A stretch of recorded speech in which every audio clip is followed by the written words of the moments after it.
ఈ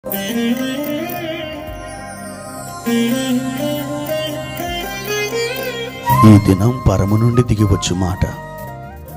ఇది నీ జీవితానికి వెలుగుల బాట. నీ ఒడిలో ఉంచబడిన దీవెనల మూట, అద్భుతాల ఆనంద ఊట.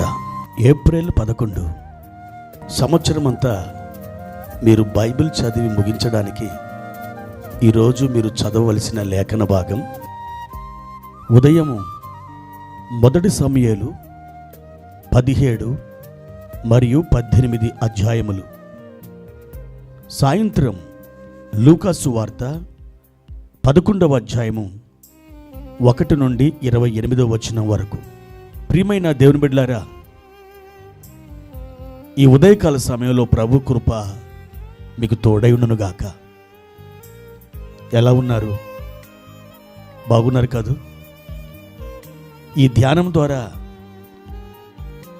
మీతో ప్రభునందు ఒక సహవాసాన్ని కలిగి ఉండడానికి ప్రభు నాకు ఇచ్చిన ఈ భాగ్యాన్ని బట్టి నేను ప్రభువుకి కృతజ్ఞతాస్తుతులు చెల్లిస్తున్నాను.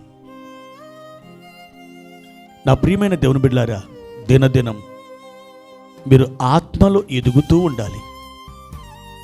మీ అంతరంగ పురుషుడు బలపరచబడుచున్న కొలది మీ బాహ్య పురుషుడు కూడా బలం పొందుతాడు.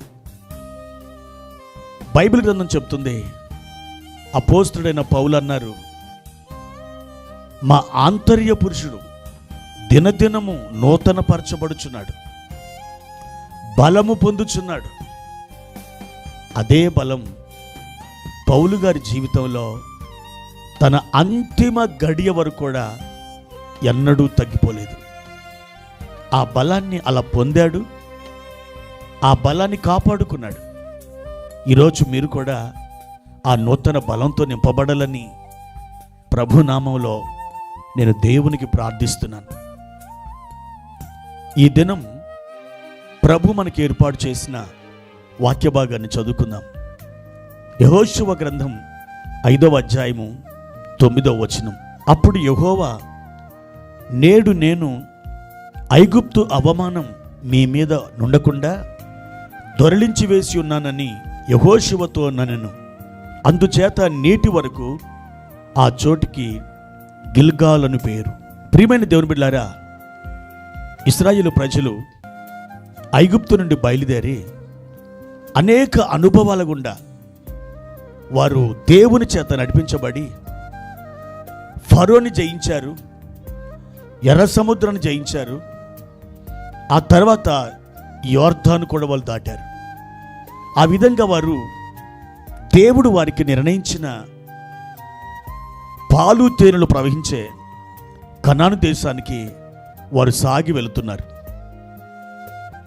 ఐగుప్తు నుండి ఏ తరము వారైతే బయలుదేరారో ఆ తరము వారు వాళ్ళు చేసిన పాపమును బట్టి, దేవుని మీద వారు చేసిన తిరుగుబాటును బట్టి దేవుని శిక్షకు పాత్రులై ఆ అరణ్యములోనే వాళ్ళు రాలిపోయారు. వాళ్ళ యొక్క పిల్లలు 2వ తరం వారికి వారసులుగా పాలు తెరులు ప్రవహించే దేశానికి వారు వెళుతూ ఉన్నారు. అయితే ఆ మార్గంలో వారికి పిల్లలు కలిగారు. 8వ దినమున సున్నతి చేయవలసినటువంటి వారు సున్నతి చేయకుండా ఆగిపోయారు. దేవుడు యెహోషువతో చెప్పాడు, మీరు మీ పిల్లలకు సున్నతి చేయండి అని. ఇశ్రాయేలు సమాజం అంతా కూడా రాతి కత్తులు చేయించుకొని తమ పిల్లలకి సున్నతి చేయించడం జరిగింది. అప్పుడు దేవుడు అన్నాడు, యెహోషువా, ఈరోజు ఐగుప్తు యొక్క అవమానం మీ మీద నుండి దొర్లిపోయింది. ఇక మీకు జయమే, మీకు ఇక ఆ అవమానం లేదు, మీరు ఇక సంతోషించండి అని దేవుడు మాట్లాడుతూ ఉన్నాడు. ప్రియమైన దేవుని బిడ్డలారా, ఈ రోజున ఐగుప్తు యొక్క అవమానం మీ మీద నుండి కూడా దొర్లించబడింది. పాపము, శాపము, వేదన, నింద ఇదంతా కూడా తొలగిపోయింది. ఐగుప్తు యొక్క అవమానం మీ మీద నుండి దొర్లింపబడింది. అలా దొర్లిపోయింది గనక ఆ స్థలానికి గిల్గాలు అని పేరు వచ్చింది. గిల్గాల్ అంటే అవమానం దొర్లించబడింది అని అర్థం. కాబట్టి ఈ రోజున దేవుడు మిమ్మల్ని ఒక నూతనమైన గిల్గాలు అనుభవంలోకి ఆయన తీసుకుని వస్తున్నాడు. ప్రియ సహోదరుడా, సహోదరి, ఇట్టి గొప్ప భాగ్యమును ఈరోజు నువ్వు పొందాలని ఆశపడుతున్నావా? దేవుడు నీకు ఇవ్వగోరుచున్నాడు. ఒక మారు తన సేవలు ఎంతో ఎదుగుతున్న ఒక దైవజనును చూసి ఆ గ్రామస్తులు ఓర్చుకోలేక అసూయపడి గర్భిణి అయిన ఒక స్త్రీని అతని దగ్గర తీసుకుని వచ్చారు. ఆమెకి ఏమేమో మాటలు చెప్పారు. ఆ మాటలు విన్న ఆ స్త్రీ వాళ్ళ ప్రలోభాలకు తలొగ్గి,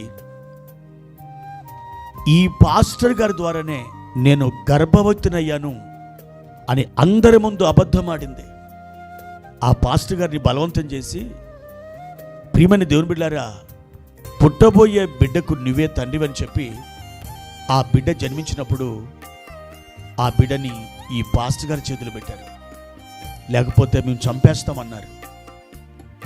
మౌనంగా ఉన్నటువంటి ఆ దైవజనుడు ఆ పాపను తీసుకొని 5 సంవత్సరాలు ఆయన పోషించాడు. అమ్మలాగా, నాన్నలాగా ఆయన పోషించి ఆ బిడ్డని పెంచి పెద్ద చేశాడు. ఆ తర్వాత ఈ స్త్రీ మనోవేదనతో బాధపడి ఆ ఊరి పెద్దల మధ్యకు వచ్చి అందరి ఎదుట చెప్పింది, పాపం ఆ పాస్టర్ గారికి నాకు ఎటువంటి సంబంధం లేదు. కొంతమంది నన్ను బెదిరించి నీకు అది ఇస్తాము ఇది ఇస్తామని ప్రలోభాలకి గురి చేసి నన్ను ఈ అబద్ధం ఆడమని చెప్పి నాకు బోధించారు. అందుకే నేను అబద్ధం చెప్పాను. కానీ ఆయన నీతిమంతుడు, ఎటువంటి పాపము ఎరగడని చెప్పి ఆ రోజు సాయంత్రమే ఈమె చనిపోయింది. ఆ దైవజనుడి మీద ఉన్నటువంటి ఆ నింద ఆ రోజు దొర్లించబడింది. అంటే ఒక గిల్గాలు అనే అనుభవంలోకి ఆ దైవజనుడు వచ్చి చేరాడు.